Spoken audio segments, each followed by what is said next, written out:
কয়েক মাস পর স্ত্রী কিছু আলাদা টাকা জমাইয়া আবু বকরকে দিয়া বলেন, ও স্বামী আমার, আলাদা কিছু টাকা জমাইয়া রাখলাম, এ দিয়ে মিষ্টি আমাকে কিনে দেন।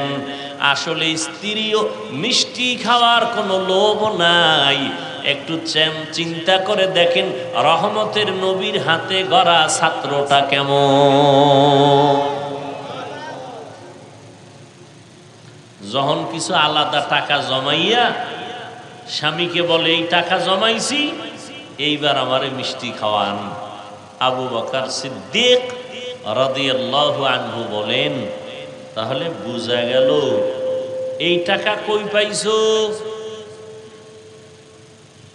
কি এই টাকা? একজন স্বামী যদি স্ত্রীকে জিগায়, তোমারে কাপড়